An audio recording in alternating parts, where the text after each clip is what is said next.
everyone, and welcome to Flick in Reel, your friendly neighborhood fancast. We are your source for news, reviews, and daily discourse. So, as always, I have with me today my co-host, the one, the only, Mr. Scott Fox. Good morning, everybody. Glad to be here. Hey, how you doing today, Scott?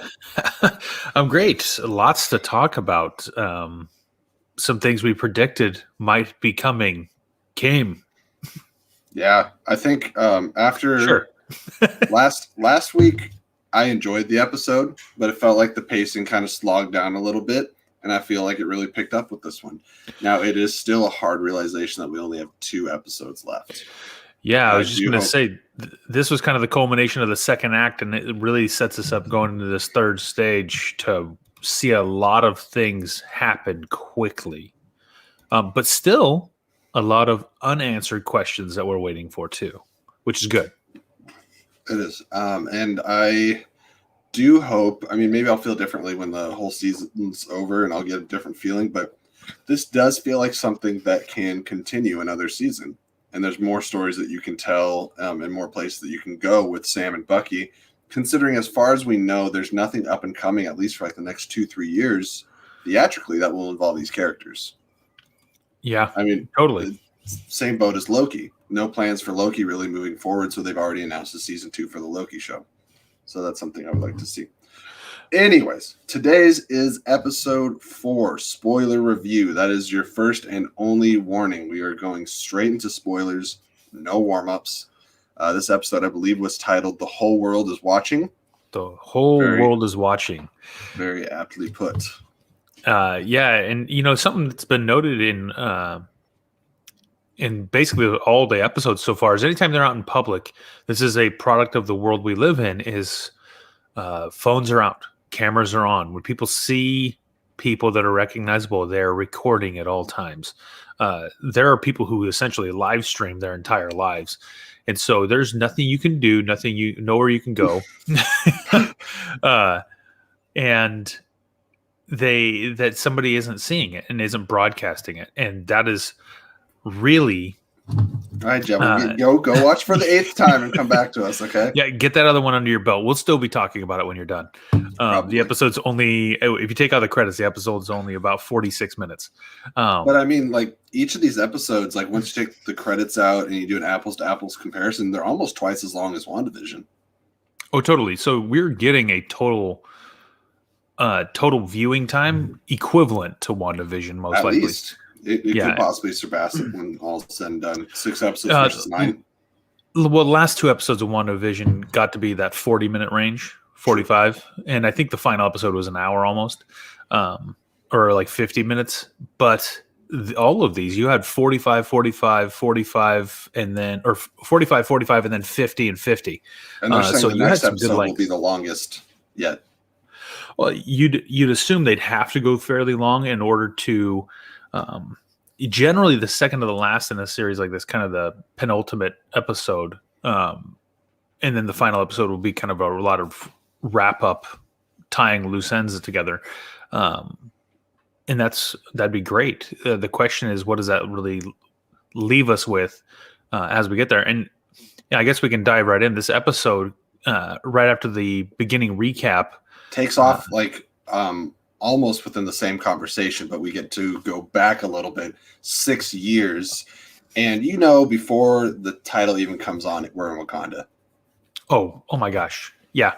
There's not even it was an unnecessary tag. They put it on there just to make sure you were aware, but it wasn't like they were in Iowa or something.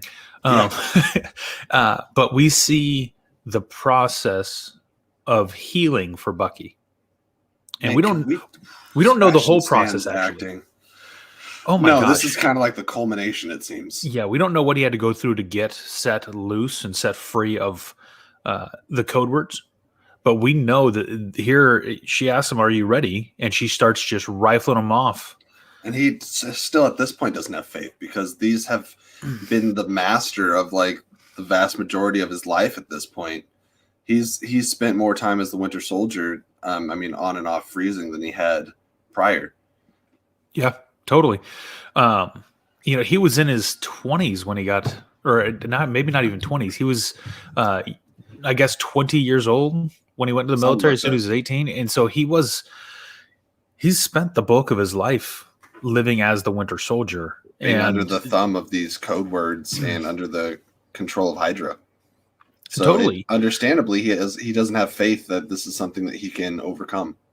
Oh, and when you nailed it. His acting was spot on. The emotion came through. The emotion came through so well in this. When she read off the words and he started weeping, but weeping with joy that he is finally not captive to these 7 words or however many there are, because it had held sway over his life. He knew that in the back of his mind that if anybody knew these words, they could control him. Whoever had him. That's what happened with Zemo. And now he's recollecting this time and the last person to control him that way was Zemo. Right. And that was still fresh at this point. Yeah. Yeah, very. So it was good stuff. It was really good stuff. And that was not only did he get a new arm, but his brain was reset. He was wiped clean of brainwashing. And we get a little bit of a showing of how Io, is that how it's pronounced? Io or Io, yeah. But how she's been directly involved in this like transition for him and the healing process for him. So they have a relationship, and that's cool that she was tasked to do that, because I guess Okoye has always served as like a very personal bodyguard to T'Challa. So this gave something for another one of the Dora Milaje members to do. Well, and you can see she was very upset too with the fact that he was hiding Zemo. And he even says he's a means to an end, but she's pissed. She's like, we gave you an arm, we healed you, and you set this man free who killed T'Chaka. It was a bit of a spit in the face. Yeah. Very. And so he tries to justify it by saying, listen, this is just a means to finish off Hydra. It's not about liking Zemo. Nobody likes Zemo, except for kids who want candy. To take care of the Flag Smashers. Yeah, totally. Oh man, and Zemo did. I think she reacted with some patience. I think, like, despite being disappointed, she could have, and Bucky knew it. She could have taken him then and there, and that would have been it. But she's like, "You have 8 hours, James." Which it's been a while since we've heard James. Yes, and not only that, she waited the 8 hours. We find that not everyone's so patient with their timekeeping. Yeah. Some people can wait 8 hours. Some people can't wait 10 minutes. Yeah. For that. Okay, I don't want to jump too far ahead, but that opening sequence with Sebastian Stan, we get to be revealed not how it happened, how they cured him, but the culmination of that mental work that they did in Wakanda. And it's always good to have a flashback to Wakanda. And Marvel does some of the best, most intentional flashback scenes that really pay dividends. Right. So now we don't have to question whether or not he really is cured. Yeah, and it also, I think, helps with some of the stuff later in the episode. Yep. I thought this is a good point from the Montiverse. I really love how it was the Dora that came because their shame is so great because T'Chaka died under their watch. It's a fantastic point. Well, they're still out to avenge. And I'm glad he put it like that, because when they said shame, I was thinking the shame of Wakanda for losing their king, but it's the shame of the guard of the king not being able to protect him. That's absolutely correct. So we go from here, and I'm glad that Bucky doesn't try to beat around the bush. He comes to Sam and Zemo. He's like, the Doors, they got our number. They're coming for us, and we got a timetable of about 8 hours, which is good. He also, I love that they say, how do you know you weren't followed? And he goes, because I know when I'm being followed. Like, not only does he know when he was being followed, he was keen enough and aware enough to pick up the gem on the ground and recognize that, hey, they're here. You know, he is very observant. But just that I know when I'm being followed. I'm like, come on, trust me. They didn't just walk in here. And besides, they already know what room we're in. Right. I'm trying to think what happens. Well, right after that, we get they start going on the search for the lady, and I'm blanking on her name, but the lady Danya. They know Danya has passed, and there's going to be a funeral, and so Falcon, Sam is walking around, and literally every time he walks in a room, everyone gets up and exits as fast as It's possible. like, Danya? Nope. Danya? Nope. And you see that there's Flag Smasher handprints, which definitely remind me of like the white hand of Saruman. Oh, totally. Everywhere. Yep. But you can tell that this is definitely a support group area for. There we go. Thanks, Pat B. Appreciate you, Danya Madani. And I gotta break off just for a second to say that. Did you hear about the whole subplot with the show?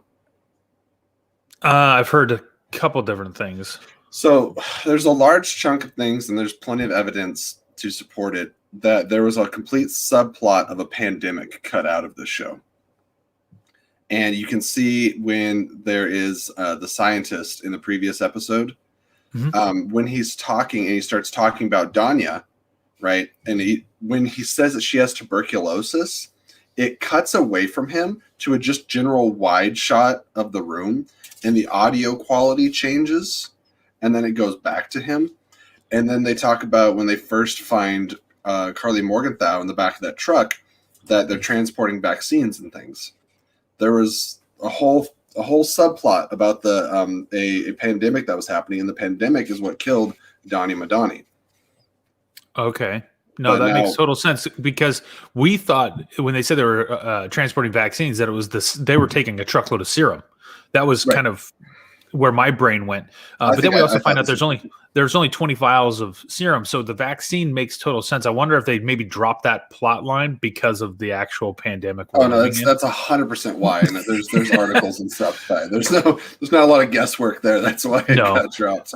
And that makes sense. It just. But I just want to say there was more focus on Danya initially, and they did say that during the pandemic they went back and did some reshoots and restructuring of the show, and I think that makes sense. And we also, with all this Wakanda involvement, we don't know if there might have been more references to T'Challa that they've taken out now, because maybe things got complicated. We did know that they had to go back, and there was a couple of things that happened. One, Chadwick Boseman passing away, which was tragic. Who knows if he may have played, because instead of sending maybe AO, maybe we would have seen T'Challa showing up.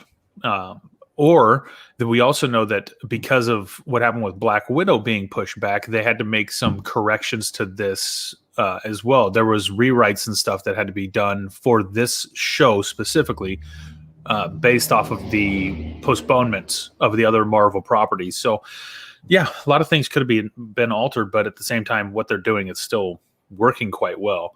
But yeah, you do see the hands. Everyone's fleeing.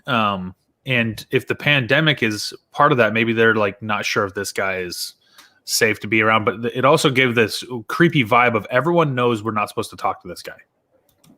Right. And we're all going to just sneak away. Every room Sam goes in, they walk out. And then humorous. Bucky's having the same luck. He's not doing as much. Sam is really the one taking the lead. And Sam does talk to a teacher, but the teacher's basically like, we don't trust you. We don't trust you at all. And right. Oh, he says, what does he call me? You say you want to help, but the help never comes. That was 6 months ago. And he says, we are not refugees. Yes. We are internationally displaced persons. Yes. Which there's a lot of really poignant things that they snuck into this episode, either subtly or not so subtle. Especially at the end of the episode, and like we mentioned, all the cameras being on someone with an American flag slapped onto their shoulder. But anyways, continue. So he talks to this guy. The guy basically tells him that we don't believe in you at all, because they've promised things and they never come up. 6 months ago, they promised they were sending help and nothing showed up. So then they've been struggling with this for 5 years, and it becomes really apparent what's been going on and how all the countries around the world have been completely failing these people, and it becomes very apparent to Sam. Yes, and it actually lends credence to Karlie Morganthau's point of everything. The world came together as one united group, and then the blip comes undone. Everyone comes back, and they try to put the world back to where it was 5 years ago. Yet they didn't have to suffer for 5 years trying to reestablish an organization for the world. And so Karlie and her group, she talks about being taken out of their homes. Yeah, because totally. These people came back, and it's like they found places to live, they found jobs and stuff, and they had to relinquish it to all these people that showed up out of nowhere. They fixed homelessness. They fixed all kinds of things. Of course, then you got some conspiracy theorists on our planet right now talking about that we're overpopulated, and if that would just happen, we'd fix everything. But somewhere Thanos is like on high, watching the flag smashers going. That's what I'm talking about. I told you guys. Listen, I was trying to reset the balance of the universe. But then we see Zemo's tactics are so much smarter than anybody else. So Zemo comes out and Turkish delights. He walks in and he starts singing a little song, and he's holding the bag, and then he pulls a chair over and he sits down. The big thing here is this is what's so important. And you can talk to psychologists and sociologists about this, but when you're talking with a child and you want to get good connection, you have to go to their level. And so Zemo goes at just a little bit of a distance, and he sits down, and he brings himself eye level with the kids. So he's not talking down to them. He's looking eye level. He presents them with something, and then he's able to get information that Sam and Bucky would just never be able to pull. They just wouldn't, because nobody trusts them. Bucky was definitely doing the worst. He's just like walking, like, Danya? No. Danya? Bucky, no. Bucky lacks any sort of people skills. At all. It's like in that 100 years or 80 years that he was in deep freeze, he forgot how to even talk to humans. And Pat just put it down if you want to put that comment up. Yep, Zemo is the smartest person in the room. He was calm, cool, and collected the entire episode and let everything play out. Yeah, when the fighting starts, Zemo steps back. He approaches everything from much more of a cerebral point of view. He is so smart. But he not only does he do that, when he talks to the kids, he's like, see these guys behind me? They're bad men. Don't talk to them. This is our secret. And then does the zip lip. Because leverage. But because we brought up Turkish delights, we did skip a little bit of the scene where they're talking about going and doing some investigating with Danya. Yes. And they talk about the serum. And Sam is trying to say, I think there's a peaceful way we can go about this. And that's kind of why they come up with this idea. But Zemo's perspective is kind of like what we hear in Batman v Superman. Absolute power corrupts absolutely, and he says that it makes, the bad worse and stuff. And they said, what about Steve? And I love that Zemo said, touche. There's only been one Steve. Yeah, he says touche, but there's never been another Steve Rogers, has there? And to which, when I was watching, I was like, well, touche, Zemo. Because yes, you're correct on both accounts, and it's kind of scary when you keep agreeing with the villain, right? But that's something that Marvel does so well, though, is they make you relate with the antagonist. They make you like Thanos was such a great character because we understood what he was doing, and he made it like creation or living beings as a whole were tapping out the universe for resources, and so it became this hardcore push. His whole point was like we can't squeeze the universe for more, and now Zemo's commentary is pretty well spot on, and it makes you relate with him in a way like, man, he makes sense. He really does make sense. It's not good, but he makes sense. I was talking with Lauren about this. I was like, yeah, Zemo shot the scientist. I can't really disagree with him. And then it's like, at some point in this episode, Zemo goes after Karlie. And from his perspective, again, I can't really disagree with his assessment of the situation. No, yeah. And his whole point with shooting the scientist is we need to stop the serum from coming. His whole point is to remove super soldiers as a whole. And the only way to do that is to stop the only person who knows how to make the serum. And yeah, he cold-blooded just shot and killed a guy. Like, that doesn't wipe away. They even talk about it early in the episode. Like, you just shot him. Like, you didn't even question it. You didn't think anything of it. You just shot him. And so what does he say? He's like, let's not argue about what did or did not happen, or argue the logistics. Sam's like, what logistics? You shot him. Yeah. Zemo's perspective on it is so good. We got another comment here from Pat. Yep. Well, this was the flaw in Zemo's theory because Zemo is a zealot. There was only one Steve Rogers because he was the only person for the correct criteria. Morality. Yes. Yeah. Yeah.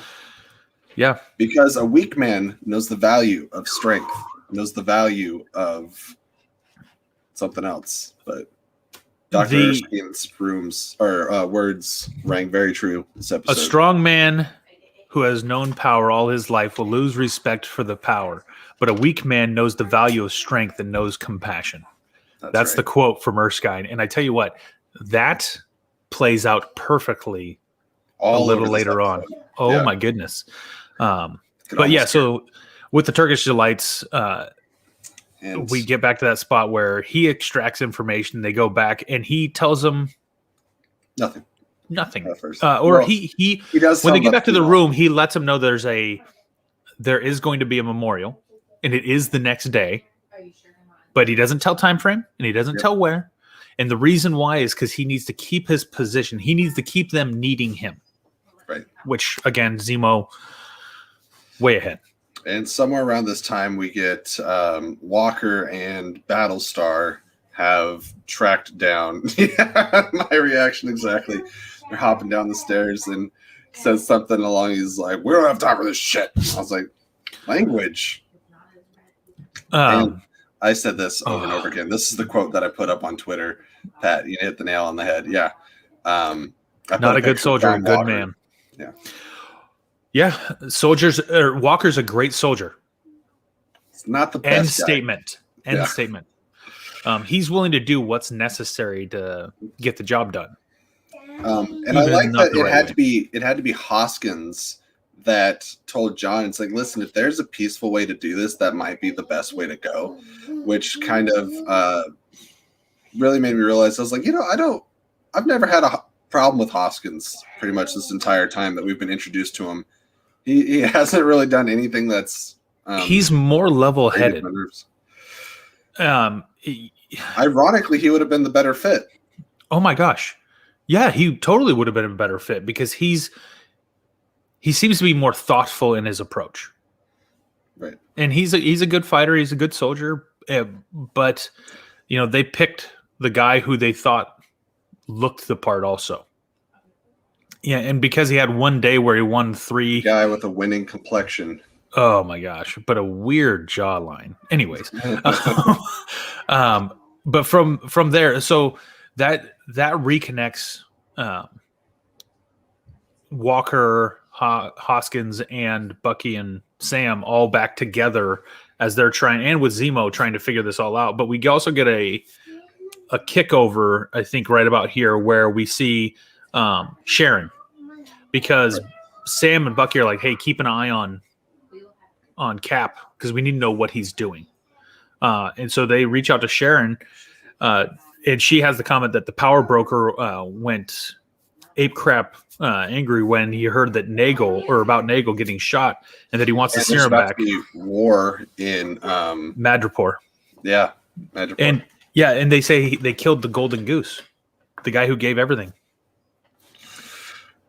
We gotta say hi to Wingblade. Wingblade will be seen on the channel tomorrow for the first ever Real Geek trivia match, triple threat. Keep an eye out for that.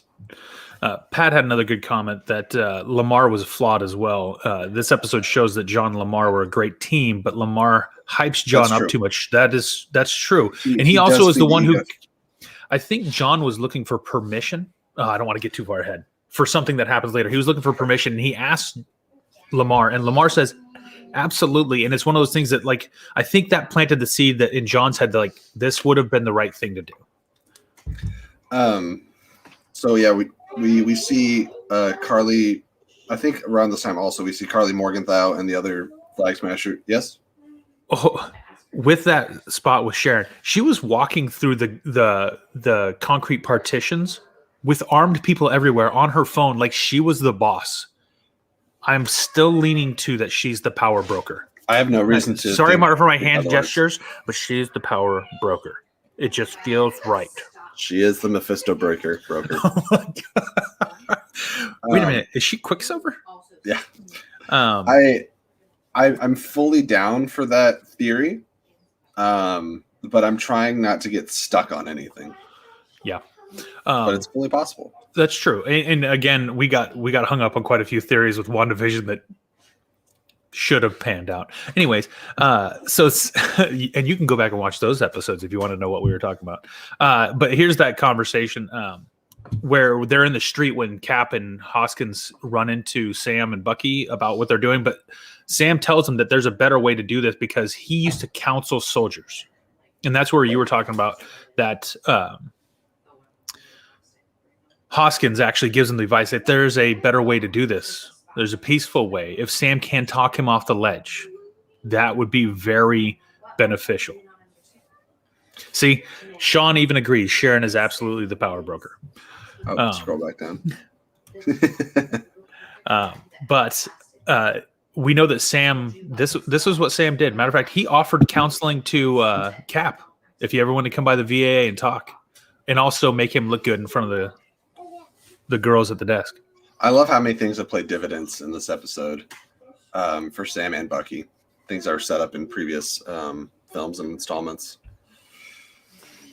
Now, I think here is where Sam goes in to have that conversation ahead of everybody with Karlie.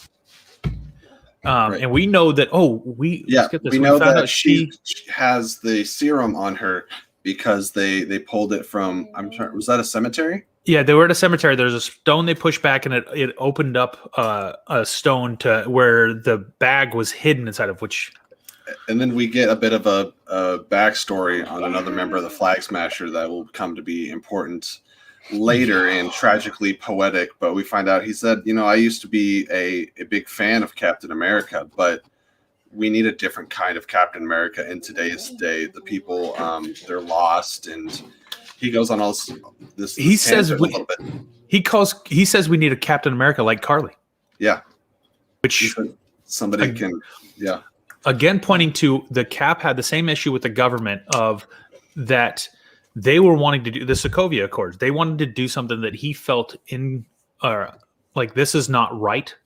And he took a stand. She has the same kind of conviction about what she's doing. She's taking some means through which she's doing stuff that are not the most. You could argue a little bit that he's kind of feeding her a little bit the way that Lamar Hoskins was, because he's telling her that she's doing no wrong, that she is someone to look up to, that she's kind of the perfect embodiment of what the world needs in a Captain America-esque figure, which, much like what Hoskins did for Walker, really cements the wherewithal that she has and makes her feel that, I am very validated in what I'm doing. Yeah, it's almost like he's giving her permission, which affirms that what she's doing is right, and permission she can continue. Is dangerous, everyone. The two lessons of this episode is that permission is dangerous, and if a German man with Turkish delights comes singing Baba Black Sheep, give him whatever information he wants. Talk to strangers, kids.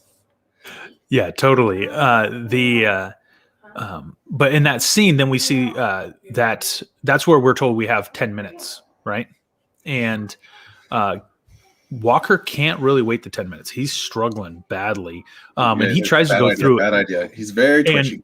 I really wanted it to go down right there, but when Bucky puts his hand on his chest and stops him, I was like, let's throw down, baby. Like, do it. It would not be much of a throwdown. Yeah. Oh, no. At that point, because we've seen a couple times where Walker's gotten handled, and then this episode he gets beat down, and he looks up and he's like, they weren't even super soldiers. Oh, I'm ahead again. But we see they go in, they start doing this battle, and because he can't wait.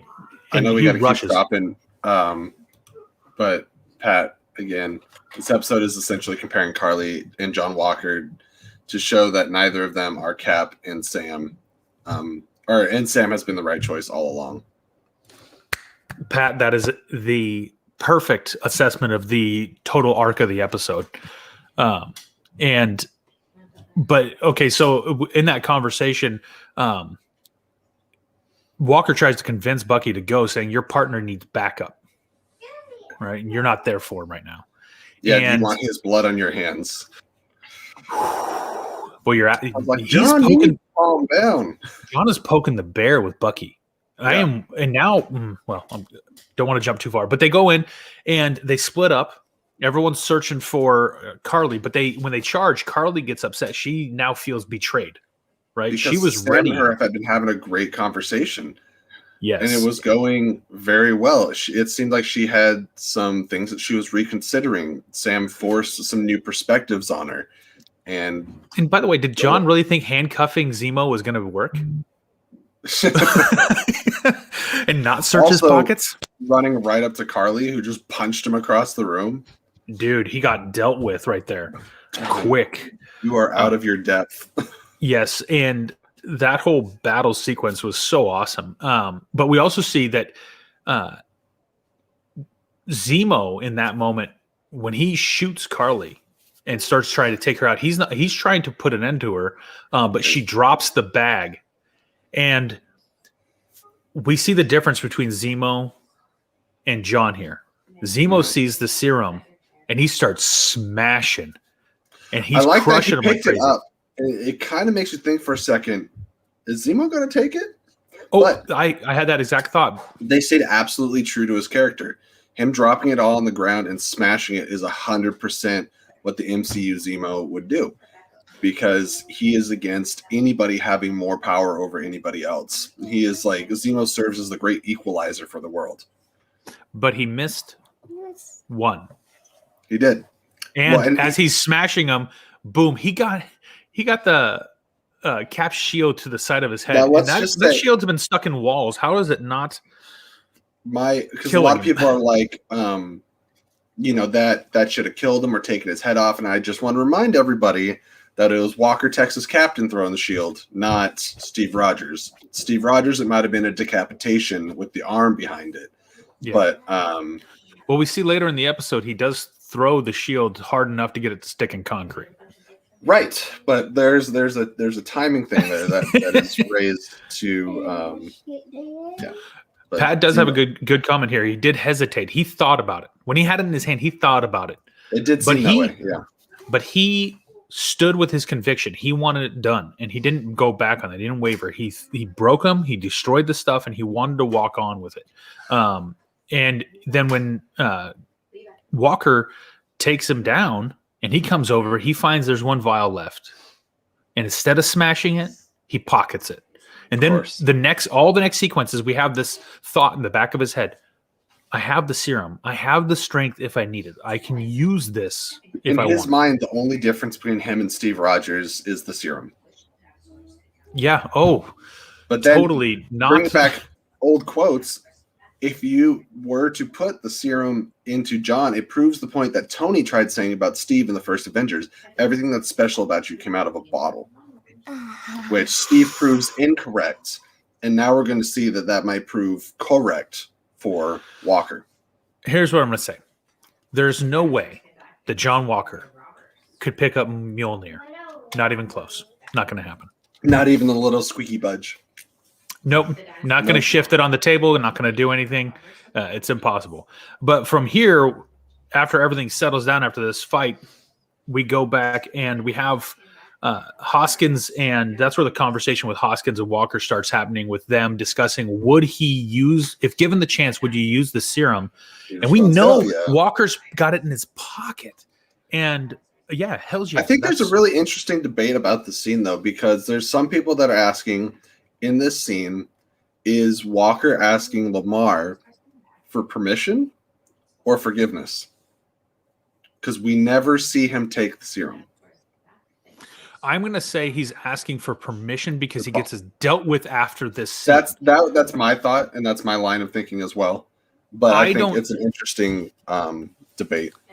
I think he takes it because in that next scene, the first couple moments, he's getting beaten a little bit, and then suddenly to kick a dude through the door and down the stairs. And that's the moment. I think in just preceding that moment, it's more of an equal match, but he's having to put everything into it, and he's getting beat a little bit. And I have a feeling he just takes it and jabs it there. But again, we're ahead. We talk about Lamar feeding Walker's ego. He says, you're a great man. You make all the best decisions on the battlefield and stuff. And he's like, you got 3 medals of honor. He's like, those 3 medals of honor came the worst day of my life, which I'd be very curious to know what that entailed, what choices he had to make. But he also says, how many people we could have saved if we had exactly, the serum. And I think that's the tipping point.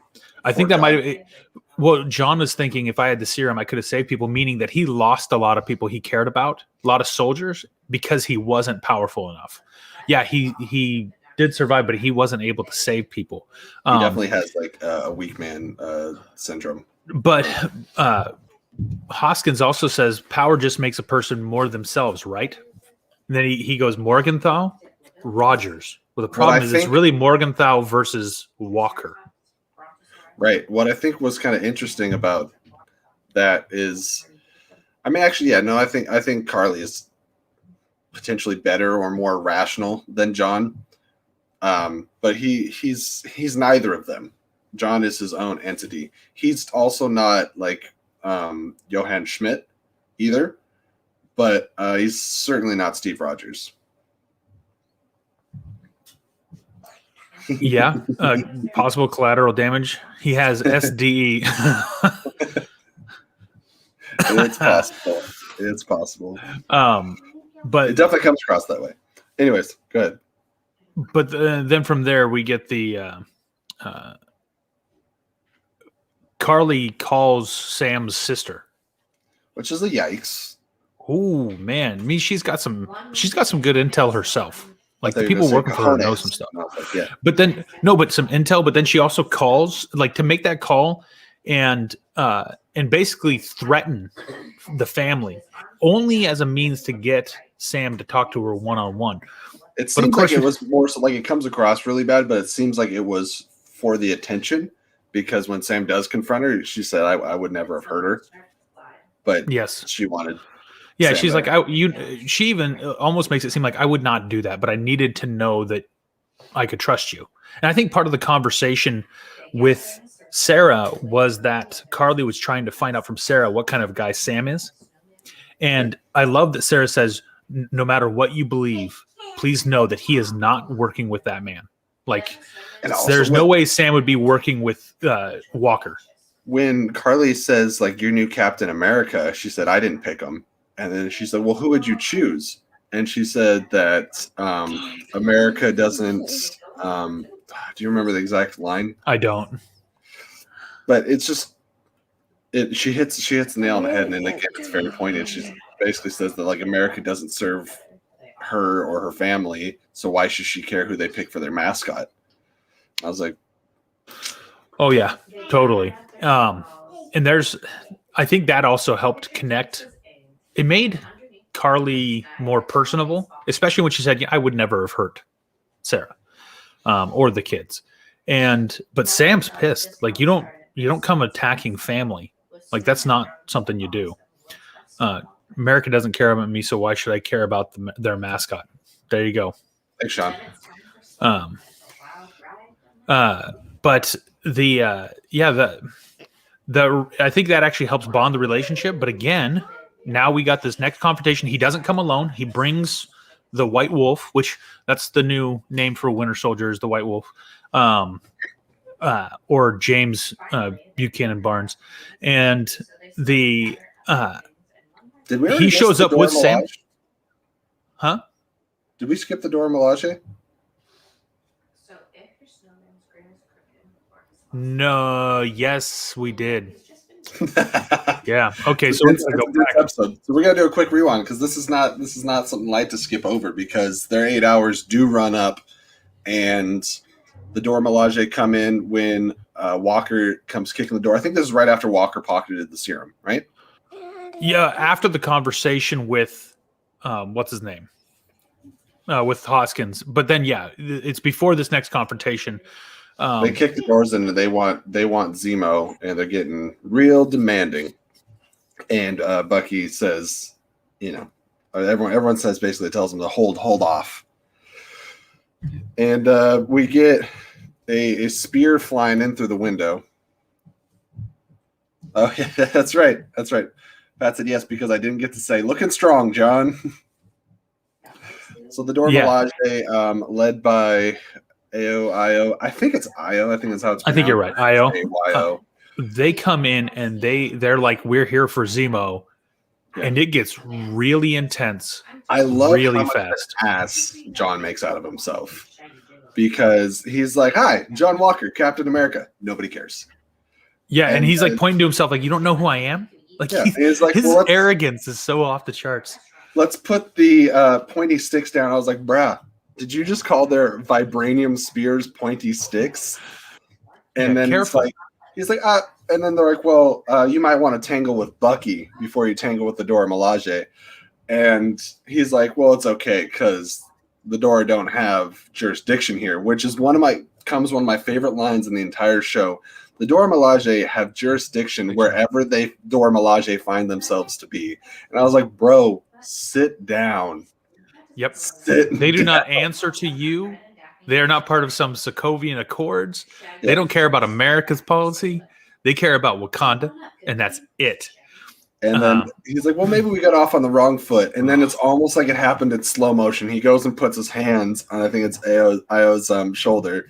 And then it's just like, you're canceled, buddy. Oh, well, Pat just made a great comment here that Walker is demanding respect from people, like, respect me because I'm Captain America, whereas Steve commanded respect in the way that he carried his life. Respect, he earned respect.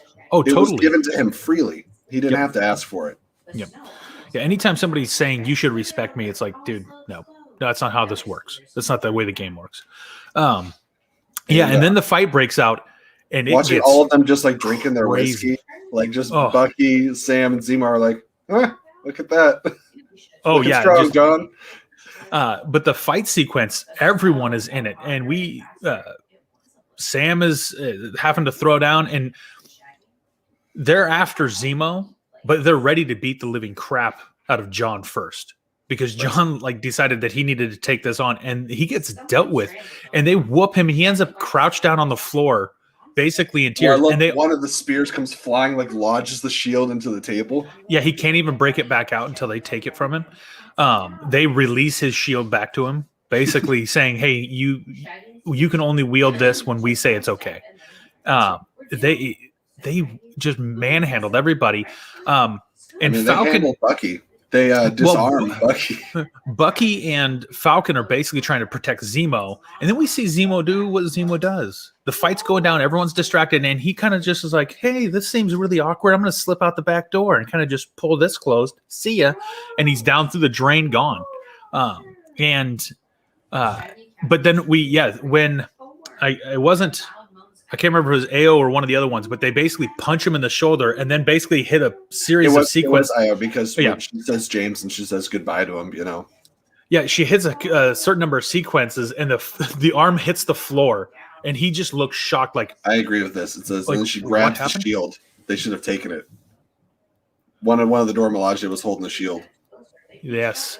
Oh, that's right. She actually caught it to her arm. Like she used the magnets to... should have taken it. She looked like she was wielding it more effectively than John was even remotely close to being able to. Bar. Yeah. But then at that moment, they hand everything back. They disarmed him. Zemo's gone. Everything's just floored. And then you got Sam go, I didn't know they could do that. And Bucky's like, I didn't either. And he has to reactivate the arm to put it back on and wind it up. And Hoskins picks up Walker, and Walker's response was, they weren't even super soldiers. That's right, because you ain't squat diddly. Nope. And I think that was the moment that he realized if he's ever going to compete with the people of this world, he needs help. I am, as we enter the final act here, now that we're getting all caught up again, I'm going to throw this up here real quick, just in case anybody wants to support the channel or send any questions that you want read out loud. We've been doing that a little bit already. but anything that can help grow the channel and get some more advanced versions of StreamYards and things like that, you can show your support at streamlabs.com/flickinreel. It's right there. $1, $2, whatever you can afford on the given day. We appreciate it so very, very much. It helps immensely. Thank you guys again. Oh, also, please, while I have you for a second, make sure to like the video. That helps us get more views, helps the YouTube algorithm and all that good stuff. And leave your comments down below, of course. All right, Scott, where were we now that we're all back So up? now we're back to that major fight sequence. Again, the secret meeting with Karlie. This is the next one where Falcon comes in suit. Bucky brought his arm, and they're ready to throw down. And again, they get the alert saying that because I think Sharon is watching from the background and lets them know, hey, Cap's on the move. He's there because they're tracking him. Right. And Walker comes, breaks in again, and they know he's there. So Falcon takes off. Bucky starts chasing Karlie, try and track her down. And the fight breaks out, and it gets really intense. And we find out that there's one guy in this group who's not quite tough enough. And everyone gets separated. And Lamar gets taken out pretty quickly. He gets thrown against a pillar, and it just by a super soldier. Well, I think early he just gets knocked out. Oh yeah, sorry, he gets knocked out and he gets tied up and left there. But then this is where it was confusing for me because you see John fighting people, but he's fighting more normal like John would fight. Right. And everyone else is going crazy. Falcon's having to use his suit fired up with the jetpack in order to even kick or punch. The fact that he uses the propulsion to like burn somebody, I thought was really cool. Yeah, he did some really sweet stuff. And Bucky is having a great time with the fight too. And one thing that I read a couple people, the knife flip that he does and then throws it in the ground is very similar to the knife flip when he's fighting Cap in Winter Soldier. Which is also makes me think of Walker going like, why is there so many knives? Yes, with another person, like, what's with all these knives? Yes, Pat, I love that Bucky goes out of his way to disarm and put down the Flag Smashers without killing them. Yes, he's trying to knock them out. Yes, and he doesn't want to kill more people. He's already done enough of that in his life. And so the fight's going on, and then John's getting handled a little bit. He's not really where he's at. And then we see Falcon in the hallway, and boom, some guy comes flying through the wall, slams down, hits, and then we see the shield come flying through, and that's the moment it's kind of like, and Falcon or Sam asks him, he's like, what did you do? Right. And at this point, he's already looking kind of crazed and a little twitchy. Well, I think he's realizing like, hey, I can do some stuff now. But he also comments, hey, they have Lamar, which turns Sam away from what Walker did and back to we need to find him and help him. And so then they begin the search for Lamar. Right, and they find Lamar with the Flag Smashers, and the fight breaks out. It's a little bit everywhere. Once again, Karlie is handling everyone, and I believe that Karlie is trying to, because her original plan was to separate everybody so that she could take out the new Captain America and get him out of the picture, because she likes him a heck of a lot less than she does Sam. And then, so they all start fighting, and I believe Lamar tries to save John.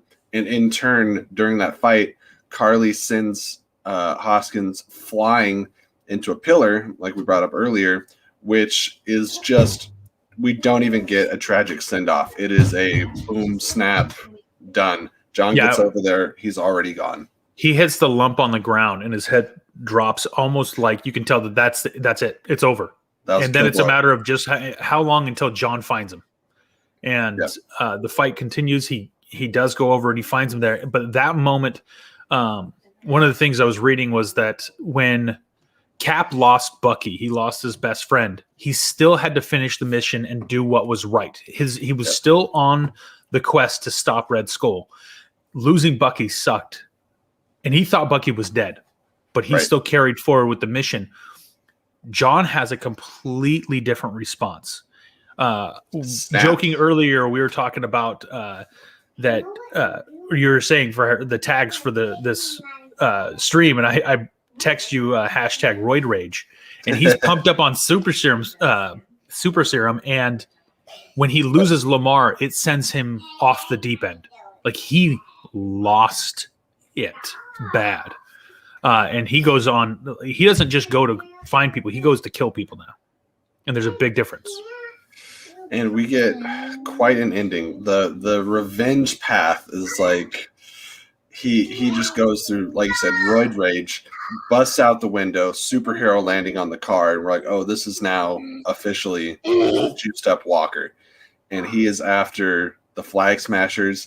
And at this point, like, he's after Karlie, but he's after whichever one he gets his hands on first. Yeah, and he sees one running away.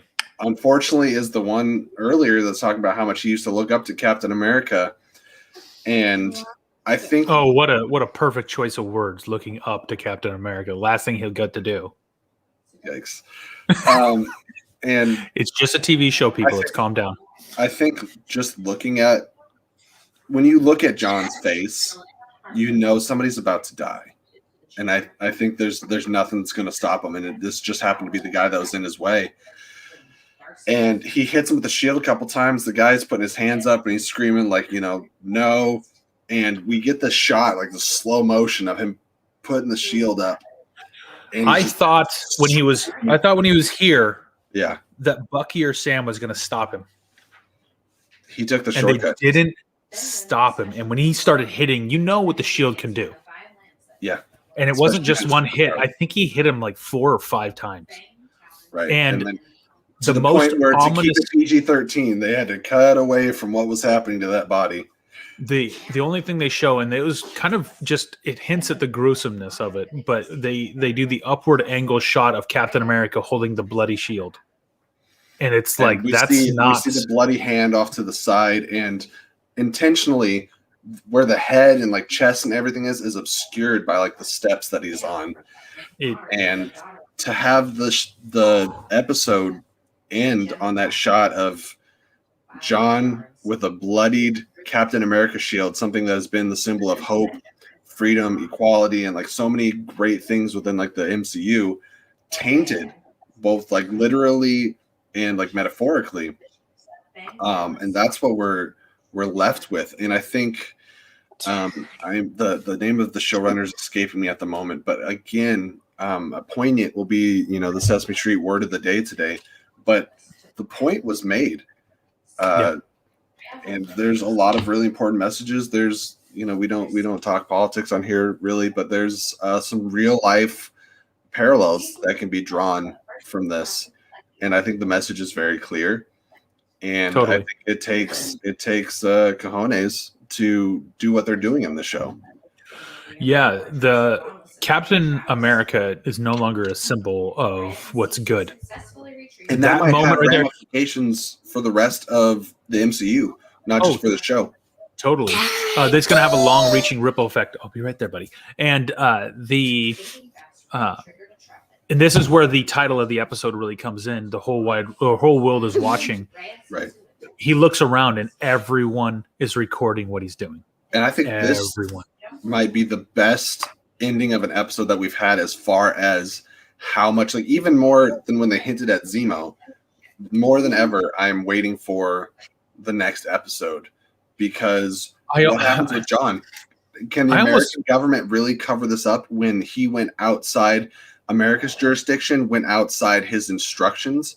Remember when he went after Bucky and Sam, he said, once I get this done, are they going to care about the how? They are now. Now they're going to care about the how.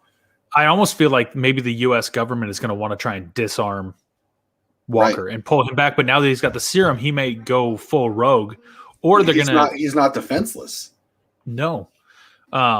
There's so many ramifications. We have 2 episodes left. 2. And it sounds like, on average, like together, we probably have 2 more hours of content left. We still have a Falcon and Winter Soldier movie left. That's why I love this series, is because we're getting so much more than you could squeeze into one movie. And this has been this has not just been all action, nothing else. Even the plot behind this. And we almost so see like Zemo, a lot of what Zemo wants is coming to fruition just because he's setting these guys like him not wanting superheroes, super serum and all that. Well, Walker just helped that argument. Right. And so it's all playing out. This is and Karlie was in the audience watching what happened. Do you think Zemo is going to have a bigger target on Walker now than Karlie? No, because Walker just put the target on himself by a lot of people. But I think Karlie also, well, one, we know that now we're back down to 7. 7 people had the serum. Or actually, no, we were already at 6 because the one guy got shot at the airport, right? That put us down to 6. This guy died, but Walker got one. So we're still at 6 people who have it. 1 good guy and then 5 bad guys. Or 6, whatever that math works out to, because that guy got killed. And so she's running out of soldiers to fight. But also this helped her argument. She really didn't want things to go back the way they were. And Captain America ruining his own image actually helps Karlie's case quite strongly. I don't see how he can continue to be Captain America at this point, whether they take the shield from him, or I think Sam has been on the fence the entire episode. Bucky keeps telling him, let's go get the shield, let's take it back. And Sam doesn't want to get involved in the government and get involved in this fight. He gave up the shield and gave up, his right to it. But I think after that, he's going to be like, we now have to shut John down. And I do think this next episode is going to be their journey to get the shield back. Totally. And I think early in the series, or I think 2 episodes ago, Bucky said that he wanted to pry the shield from Walker's hands. And I think that's what we're going to end up seeing. But we also know there's a difference in the serum. Yeah. There is. Is maybe this where we see something from Isaiah? Or they call somebody else back? Because we know Isaiah's got an unstable form of the serum that his is very much less predictable. It'd be really cool if they get Eli involved by the end of the season. Just have him come out of nowhere and be like, Isaiah is my grandfather and his blood runs through my veins. Dude, so many storylines and plot lines are still wide open right now that it really makes me make a deal with Mephisto to get super soldier serum so that he can fight John. Does Quicksilver run through stealing the shield to hand it back over to Evan Peters? Is it the Aaron Taylor Johnson? Yes, is it Aaron Taylor Johnson's? Or does Wanda come in? Where's where's Doctor Strange in all of this? I think it's going to get pried from like 20 feet away, and Magneto is actually going to take the shield. So, if we had only known. Is it Michael Fassbender's Magneto? Or do we go full Ian McKellen? I just love that this is wide open. There, because of the comics and because of the storylines that are intertwined with Captain America. And I'm really trying not to speculate as much as we did in WandaVision and just being like, wow, I'm really excited for the next one. Yeah. Also, I'm sure he's missed a couple of therapy sessions. Is Bucky going to get arrested again? Or be forced back into mandatory therapy? There's so many things just around the bend. We know that U.S. agent is going to have to get disarmed. We have to do a full tilt stop right now because Mr. Wingblade himself donated $20.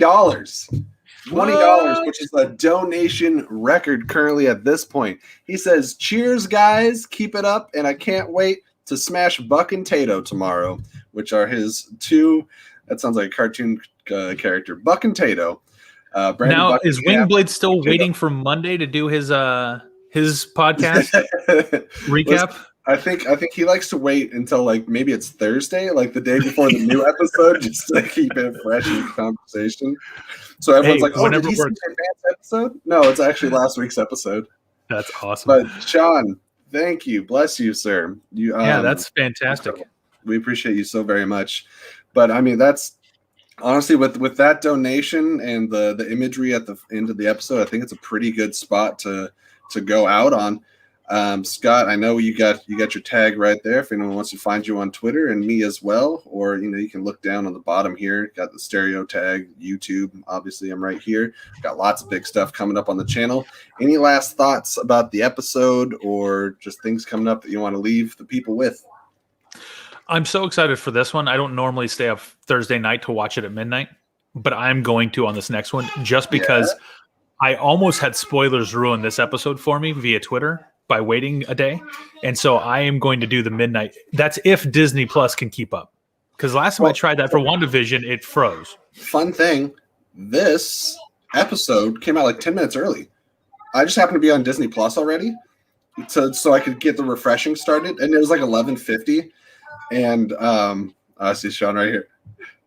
If you like your own opinions, tune into my review once I'm finished editing it. Thank you, Sean. So yeah, I just happened to turn it on and I scrolled over to the episode and it said episode 4, the whole world is watching. And I was like, it's like 10 minutes early. All right, clicked it and it went.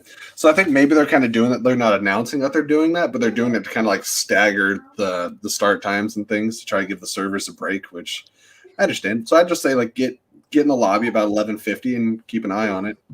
No, I think I'll probably do that. But yeah, the we'll last time I attempted it didn't work too well. Yeah, if you say it earlier, maybe we'll do a review earlier. Who knows? Switch it up. Hey, I'm all for it. Like the faster we can get these things up. But thank you guys, Pat and Sean, for joining in. Yeah, this is a great conversation. Jeff earlier, Monty, Maxwell, absolutely. Thanks, guys, so much. And just 2 more episodes left. And again, tune in to the channel tomorrow for our triple threat real geek trivia match. I think it's going to be a lot of fun. I got a couple writers teaming up with me.